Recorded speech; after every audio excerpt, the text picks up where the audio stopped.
Olá, meus queridos, minhas queridas, que bom estar aqui com vocês mais uma vez com o programa Ivan Martins, aqui pela Astral TV, falando de arte, cultura, espiritualidade, mas hoje eu trago, gente, um convidado muito querido, que é um produtor executivo, né, que vem se destacando no cenário do audiovisual brasileiro e internacional. Ele é formado em arte, imagem e som pela UFSCar, UFSCar, deve ser isso.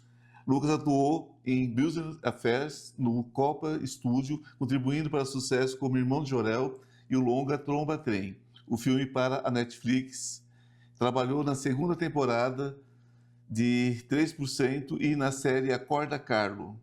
É sócio da LPB Content, onde produziu seus longas no interior de São Paulo e desde 2024 expandiu sua atuação com uma distribuidora que tem entre seus títulos Teca e Tutti, Uma Noite na Biblioteca, que foi o segundo filme de animação mais visto no Brasil em 2023.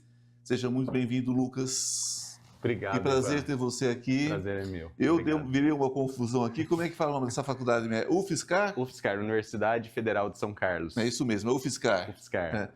Porque às vezes você dá uma atropelada aqui no nome, gente, é muita coisa, muita letra. Então vamos lá, UFSCar, que legal. Universidade Federal de São Carlos. Sim. Uma cidade linda, né? Linda, no coração do estado, e uma das poucas cidades que tem curso de cinema que não está concentrado na capital. Então é muito legal isso também. E como é hoje, Lucas, produzir cinema no interior de São Paulo? Excelente pergunta, porque a gente, eu sou de São José do Rio Preto, né, bem interior mesmo, né, 6 horas aqui de São Paulo, né, e lá na minha cidade não tinha curso de cinema, então eu precisei ir para uma outra cidade, que foi São Carlos, lá tem a UFSCar, né, a Federal, e lá tem um curso de imagem e som, e assim, para a gente fazer no interior sempre é difícil, né, em qualquer lugar é difícil, né, Ivan? Até aqui em São Paulo também tem bastante competição. E assim, no interior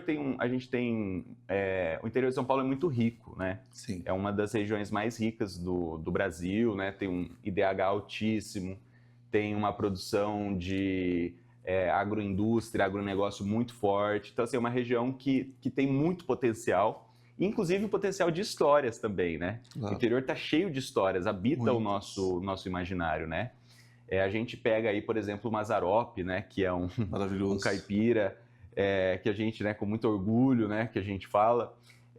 Então, assim, a gente vê muito potencial no interior, tanto de dinheiro, né, de ser uma região muito desenvolvida, quanto de histórias também, né. A gente tem muita cultura sertaneja muito forte, né. Eu que estou trabalhando com cinema de terror agora, a gente vê muitos causos, né, que se passam também no interior. E a gente vem observando um cenário mais favorável para se fazer no interior hoje, né? Com equipes sendo formadas, com custo um pouco mais baixo de produção no interior e também com uma facilidade, entre aspas, de captação por conta de algumas leis que permitem cotas para o interior. Como o interior produz bastante e tem muita gente morando lá e produzindo lá, a gente tem esse mecanismo de cotas também, através do PROAC, através de leis, que possibilitam a gente fazer esses conteúdos estando no interior e fomentar a indústria na nossa cidade. Que a gente fala sobre custo de produção, as pessoas não entendem muito, porque acham que é como um enlatado, né? Você já comprou pronto ali e tal, bota ali de qualquer jeito e tal. E não entende o que é uma produção de cinema, por exemplo. Por menor que seja, é muita gente para comer, para hospedar, para você manter dentro de um set, né? Não é brincadeira, né?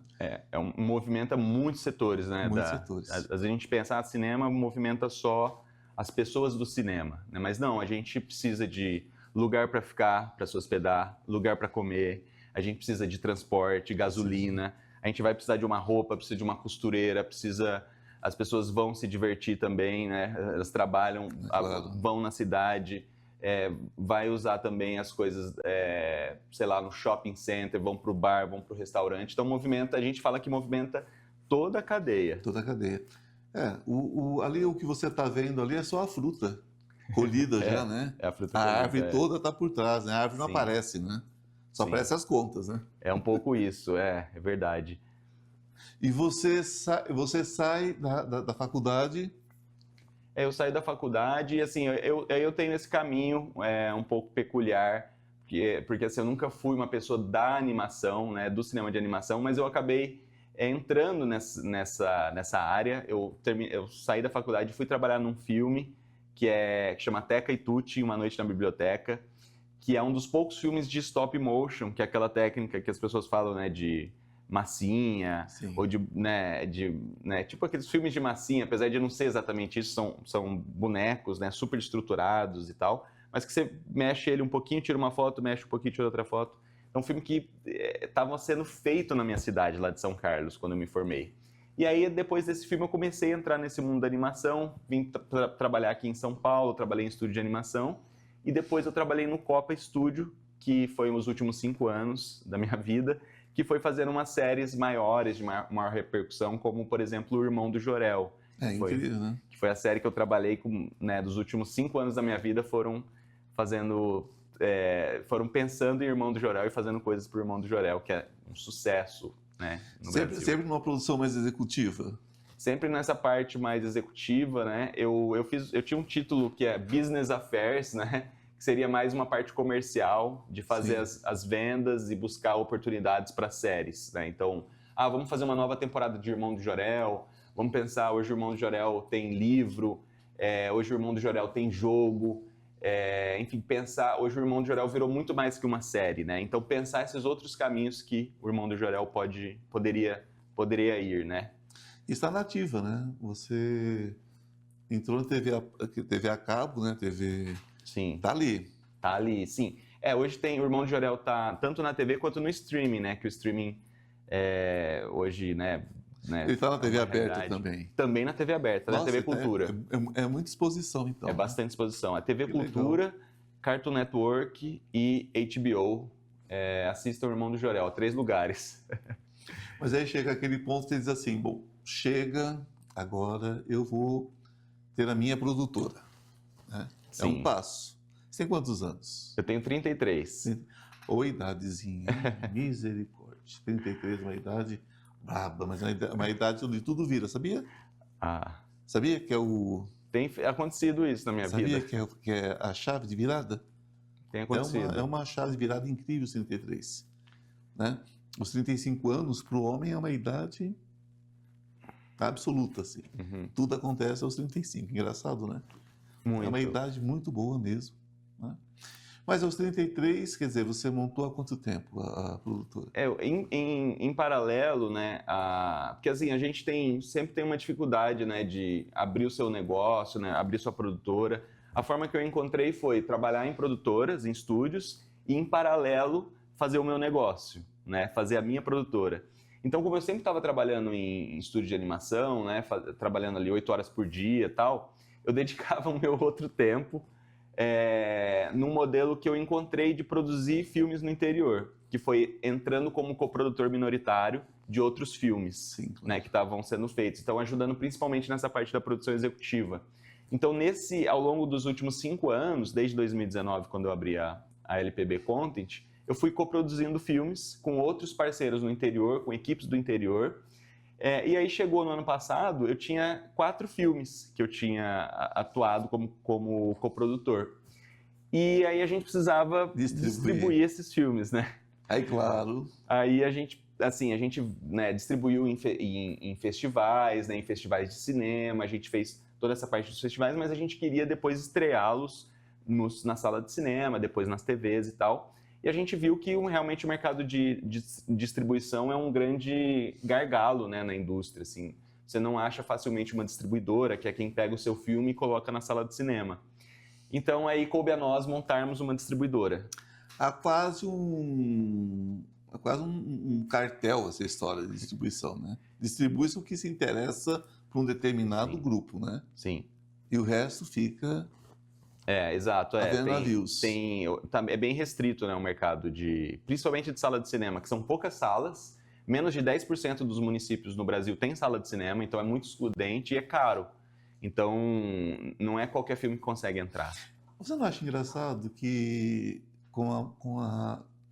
no nosso momento, né, vamos dizer, modernidade, eu nem gosto dessa palavra, que se remete aos anos 20, século passado, né? Mas enfim, faz 100 anos, né? Já, né? Mas é uma coisa mais contemporânea, digamos assim, que hoje o filme não é mais rolo, né? O filme hoje vem através de computador, vem através de liberação de link, é outra história hoje, né?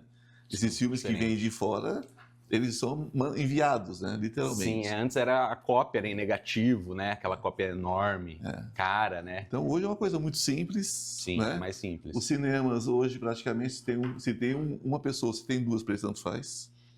Eles apresentam o filme e não tem sessão cancelada. Não, se você tiver 0 pessoas na sala de cinema, o filme está sendo passado lá. O filme está sendo passado. Então é uma coisa quase que automática, né? Pense na pipoca, não pense em outra coisa. Sim. Mas ainda assim, às vezes eu acho complicado o cinema custar o valor do ingresso de teatro. Eu acho complicado. Uma coisa replicada, uma coisa que a pessoa tem acesso muito mais fácil, né? Tem o valor, às vezes, de uma peça de teatro. Sim. Você acha que o cinema está contribuindo com o fechamento de muitas salas, principalmente salas populares, né? Porque cinema de rua, aqui em São Paulo não temos alguns, mas de vez em quando fecha um dos grandes, né? Sim, sempre está fechando. Sempre está fechando. Você não acha que a questão de valor de ingresso, a questão dos enlatados, dessa questão de nos obrigar, né, enlatados, embora não sejam mais latas, ainda são enlatados, nos obrigar a assistir aquele filme produzido por Hollywood, produzido, né, por quem quer que seja, que não seja o Brasil, porque tem outras produtoras, grandes produtores de cinema no mundo todo, e a gente fica aquém disso, não consegue produzir com o nosso recurso, quando produz não consegue expor. Mas não é uma questão de mercado, forçando talvez o rompimento? Tem muitas questões, mas uma delas é a regulação, né? De você ter marcos regulatórios, né? De ter uma entrada para o filme brasileiro, uma proteção para o filme brasileiro poder entrar mais facilmente. Agora a gente está se falando muito de regulamentação do streaming, né? Porque o streaming está aqui sem leis praticamente, né? E o streaming está aqui, né? A gente é mais de 200 milhões de pessoas consumindo. E os caras têm que pagar impostos, têm que contribuir. Então, hoje está tendo toda uma movimentação política, inclusive para, se tem, né, um mercado tão grande quanto o Brasil, tem que ter mais filme brasileiro, né? E nos cinemas também, igualmente, né? Tem uma coisa política, né? De poder, do própria indústria poder se abrir mais a filmes brasileiros, né? Ter cota de tela. Antes a gente tinha até a lei do curta, que passava curta-metragem, né, em sala de cinema. E acabou, né? E acabou. Então, assim, a gente vê que o Estado realmente tem que intervir, porque senão a competição é muito desleal, né? Senão fica uma geração de pessoas americanizadas, né? Ou, nem americanos, nós somos americanos, mas uma geração doutrinada, né, por uma visão norte-americana de cinema. E o pior é que o brasileiro às vezes fala, não, filme brasileiro não, parece que não... Mas a gente ganhou o Oscar agora. Quase, né? Quase. Mas a gente merecia ganhar. Então as pessoas ficam muito assim, né? Sim. Ficam muito achando que nós estamos aquém. Então também não fortalece, porque se não tem dinheiro, não fortalece a indústria. Tudo, né? É tudo uma coisa gera outra. É bem complexo, assim, tem muitos... Conversa para muitas horas, mas a gente sabe que o nosso primeiro bloquinho já acabou, né, gente? Então não sai daí que daqui a pouco a gente está de volta. Beijos. O Instituto Ivan Martins oferece uma oportunidade única para quem busca um espaço para videocast. Localizado em uma região privilegiada, próximo a estações de metrô, Anhangabaú e República, o estúdio conta com estacionamento integrado, facilitando o acesso para todos os nossos clientes. Nosso ambiente é acolhedor e projetado para que você se sinta à vontade durante as gravações. Aqui a voz do cliente é sempre ouvida, garantindo uma experiência personalizada e individualizada. Cada comunicador tem a possibilidade de utilizar o sistema de Chroma Key, permitindo a criação de fundos personalizados que refletem a sua marca e identidade. Além disso, estamos com equipamentos de alta qualidade, incluindo câmera 4K, iluminação perfeita e um sistema de som de última geração, assegurando que sua produção tenha a melhor imagem e áudio possíveis. Convidamos você a nos fazer uma visita e conhecer de perto todas as possibilidades que oferecemos. Vem fazer parte da produtora Ivan Martins e leve as suas produções a um novo patamar. Olá, estamos de volta, batendo mais um pouquinho de papo aqui com o Lucas Pellegrino, um papo super legal. As 4 estações da juventude, é isso? É isso. Conta um pouquinho pra gente. Esse foi o último filme que a gente lançou, Ivan, nos cinemas, né? Inclusive estava aqui em São Paulo, em cartaz do Frei Caneca. Eu acho legal falar desse filme, porque foi um filme feito no interior, que a gente fez na UFSCar, na faculdade. Dentro da faculdade, né? Por alunos, enquanto eu era aluno ainda, eu não estava no meu 2º ano. Eu como produtor e o Essi Rafael, que é o diretor, ele era meu colega de sala, e a gente resolveu filmar, Ivan, as pessoas que chegavam na faculdade, tipo, primeiro dia, trote e tal, aquela festa e tal. A gente começou a filmar essas pessoas e aí a gente viu que tinha alguma coisa ali que tinha uma história ali, né? E aí a gente começou a fazer o seguinte, a cada 3 meses a gente voltava e filmava a pessoa de novo. O que tinha acontecido na vida dela, se ela estava gostando do curso, se não estava, como é que estava sendo morar fora pela primeira vez. Sim. E a gente ia vendo que depois de 3 meses a gente fazia de novo, depois de 3 meses a gente fazia de novo. E aí o filme foi crescendo, né? A gente começou a acompanhar muita gente, muitos alunos de vários cursos. E a gente ficou fazendo isso por 4 anos, né? Que é o tempo de se formar, né? Vamos dizer assim, num curso comum, assim. Tem curso que tem um pouquinho mais de tempo e tal. E aí a gente acompanhou, então, a vida, no final das contas, ficou 7 estudantes. Então, ao longo de 4 anos, do início ao fim da graduação. E aí você vê que, só para te dar um spoiler, mas que nem é tanto spoiler assim, só uma das pessoas se forma, das 7. Olha. Então já é um dado interessante. Alarmante. Assim, para se pensar, né? Alarmante. E ao longo desses 4 anos, a gente foi vendo muitas mudanças no Brasil e no sistema de educação brasileiro, né? E isso fica de pano de fundo, mas assim, o filme realmente é sobre jovens que estão passando por esse rito de passagem, que é a faculdade, e estão amadurecendo. E a gente chamou de As 4 Estações da Juventude, que é o filme que a gente está passando em faculdades. Além de passar nos cinemas, que a gente falou, né, agora há pouco, né, é super restrito o cinema, é caro, não tem em toda a cidade. A gente está levando o filme para as faculdades. Inclusive, quem se interessar pelo filme pode solicitar para a gente uma sessão, a gente libera o filme para você passar no seu espaço de educação ou na sua iniciativa de cinema. Você entra lá no site, no Instagram mesmo da distribuidora, da LPB Content, e você pode solicitar uma sessão. LPB Content. Content, perfeito. Content. LPB Content. Aí tem no Instagram. No Instagram, sim. Você pode solicitar e a gente libera o filme gratuitamente. A gente só pede uma coisa, que a pessoa tire uma foto da sessão. Por favor, deixe passar os créditos. Sim. Os créditos são muito legais desse filme, inclusive. Deixe passar os créditos, né? Porque é absurdo, né? As pessoas não entendem que filme a gente não pode aplaudir, né? Ou pode, pelo menos não se costuma, não é um costume, mas ler o crédito são os aplausos, né? Sim. Ler os créditos, ver quem participou daquilo, né? Daquele processo todo. Com certeza. Em Cannes é muito comum eles aplaudirem. Pois é. Nós saímos agora de Campinas, de Campinas agora, né? Para Cannes, né? Porque você mora em Campinas. O filme passou em Campinas, mas eu sou de São José do Rio Preto. Você mora em São José do Rio Preto agora? Sou de São José do Rio Preto. Então vamos pular agora de São José do Rio Preto. No interiorzão, quem passou por Campinas e fez o filme lá no interiorzão e vão para Cannes, vão para a França. Como foi essa representatividade de um outro gênero que você transita muito bem, que é o terror, né? Como é que foi isso? Então, eu tive a felicidade esse ano de ter sido um dos selecionados pelo programa da Secretaria de Cultura do Estado para ir representar o Brasil no maior festival de cinema do mundo, né, que é o Festival de Cannes. Foram 10 selecionados do Estado e aí eu me inscrevi no programa sabendo que eu tinha feito algumas coisas internacionais e tal, mas não estava esperando que eu fosse ser selecionado. E aí eu tive essa notícia maravilhosa. Pela primeira vez eu pude ir ao festival, né, com o apoio da Secretaria, do programa do Creative SP. E eu fui com uma cartela de filmes que eu estou desenvolvendo agora de terror. Olha só. É engraçado, né? Animação, né, para criança, terror. E Lá em Cannes é muito legal falar disso, porque tem o Fantastic Pavilion, que é o maior mercado de cinema de terror do mundo lá. Então foi muito legal poder participar, poder conhecer as pessoas, poder conhecer curadores de festivais, poder conhecer agentes de venda, produtores, gente que realmente está fazendo muita coisa nesse gênero, e também ver como que funciona essas dinâmicas, né? De você ter um filme, para quem que você vende esse filme, depois esse agente de vendas vai vender para um distribuidor. Então, começar a entender essas dinâmicas a nível internacional, de como internacionalizar os filmes de terror. Então, foi muito proveitoso. É um dos maiores festivais do mundo, né?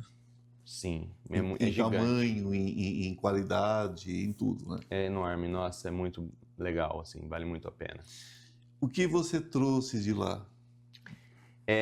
Assim, primeiro, uma pesquisa muito grande, né? Queijo e champanhe não vale. Eu trouxe mais conhecimento. Eu usei muito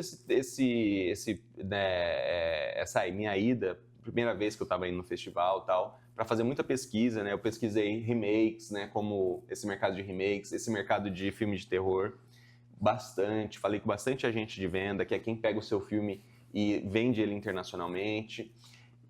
Infelizmente, não vi filmes em Cannes, porque eu estava lá para participar do mercado, Olha né? só. Porque o Festival de Cannes é muito grande, né? Ele passa filmes, às vezes a gente pensa no festival só como exibição de filmes, né? Tem muito mais coisa. Né? Mas é muito enorme aquilo, né? O mercado do festival é muito maior que as exibições, né? Acontece de manhã, à tarde e à noite. A exibição só acontece em alguns momentos, né?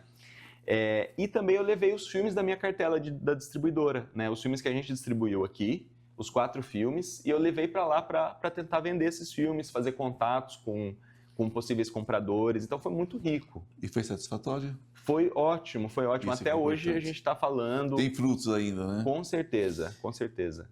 Eu vou deixar uma perguntinha, já com a provocação e já com também o encerramento, porque falamos de passado, de presente, vamos falar de futuro, né?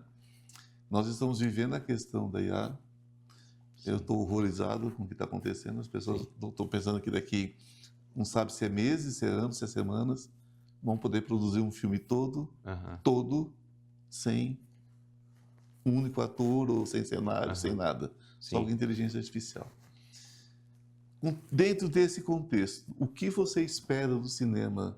Você, com 33 anos, que com certeza estará aqui aos 100, o que você espera do cinema nesses próximos 50 com certeza anos? A IA vem para ser disruptiva, né? Eu acho, assim como a questão que a gente comentou do VOD, né, do streaming, eu acho que tem que ter regulamentação, né, isso tem que ser colocado em formas de lei, justamente para não acontecer isso, né? Porque essa é uma tecnologia fantástica, dá para ser muito aproveitada, mas não pode tirar o trabalho de milhões de pessoas, né? Então, acho que tem que ser usada com sabedoria, né? Locação praticamente deve acabar, né? Locações? Locações deve acabar. Então, tem essa discussão também, né? Justamente por isso que a gente precisa regulamentar, né? Porque hoje em dia mesmo está tendo um trabalho de Films Commission, né? Que são as instituições nas cidades que organizam as locações das cidades, né? Aqui em São Paulo mesmo tem a Film Commission de São Paulo. Se você quiser filmar em São Paulo, você procura a Film Commission. Então tem muita gente trabalhando para que as locações de fato sejam usadas, turismo, né? Para que o cinema é uma grande forma de movimentar o turismo. Então por isso que eu acho que tem que ter essa... tem que a gente poder realmente dizer o que pode fazer, o que não pode, em forma de lei, né? Você crê que possa começar uma produção mais instantânea, tipo express, de como se faz café, fazer cinema? Esse é o perigo, né? E que isso também se torne uma coisa de consumo express também, uma coisa muito rápida. Você acha que corre esse risco? Com certeza. Se não houver regulamentação, sim. Acho que... Porque é meio assustador, né, gente? Vocês imaginar que você fala para uma inteligência artificial, olha, eu quero o ator tal, a atriz tal, contracenando em Paris, frente a Notre Dame. Sim. Em segundos está lá, os dois contracenando. E muitas vezes o ator já foi embora, já cantou para subir, já desencarnou, já lufou, né? Sim. E está ali representando. Quer dizer, isso é extremamente perturbador. Sim, não só com cinema, né? Na verdade, com qualquer área, né? qualquer área está correndo esse risco, né? Todas as áreas estão, a IA pode substituir, né? Então, por isso que é legal realmente pensar o que pode e o que não pode. O teatro sobrevive. O teatro vai ser mais difícil, né? Que maldade, né? Que o teatro maldade. vai ser mais difícil. Fala que eu fui maldoso agora. Fala. Não, o teatro mas é sobrevive. Isso. É isso, o não teatro sei até sempre quando sobrevive. Também. O teatro sobrevive, mas eu estive numa exposição recentemente aqui em São Paulo. Acho que foi no Banco do Brasil. Simplesmente eu vi Marilyn Monroe projetada, né, no palco, uma holografia, e eu vi Marilyn Monroe na minha frente. Eu falei, gente, é capaz de tudo, né? É, né? São capazes de tudo. Daqui a pouco vão colocar o elenco. O elenco não vai mais se apresentar, vai virar cinema em holográfico, cinema holográfico. Vai. Que é uma possibilidade, né? Não tem limites, né, Ivan? Não tem limites. Não tem. Gente, é papo para muitas e muitas horas. Muito papo. Lucas Pellegrino, que prazer ter você aqui, querido. Que prazer, Ivan. Nossa. Deixe os seus contatos pra gente, que todo mundo vai querer entrar em contato com você, saber claro. de você. Bom, eu convido todo mundo que gostou da entrevista, que se interessa por cinema, que se interessa por distribuição de cinema, que se interessa por animação, por filmes de terror, por filmes, por temáticas do interior, para entrar no Instagram da nossa produtora, lpb.content. Procura no Instagram, segue a gente, porque todo dia a gente está postando coisas, exibições dos nossos filmes, o que a gente está fazendo, novidades. Então convido você a seguir a gente lá e acompanhar. É isso aí. A vida basta, sim, só que sem arte ela é muito chata, né? Com certeza. Ela é chata demais, então vamos valorizar aquilo que a gente consome, vamos valorizar os artistas, vamos valorizar toda a produção, né? Aquilo que a gente brincou aqui, aquilo que vocês veem na telinha, gente, é só a fruta madura, tem uma árvore imensa atrás para carregar essa fruta e gerar isso que vocês consomem com tanto prazer. Então vamos valorizar, não é isso? Querido, obrigado mais uma vez. Obrigado, Ivan. Gratidão. Foi um prazer. Obrigado você. Um beijo no coração de cada um de vocês e até a próxima.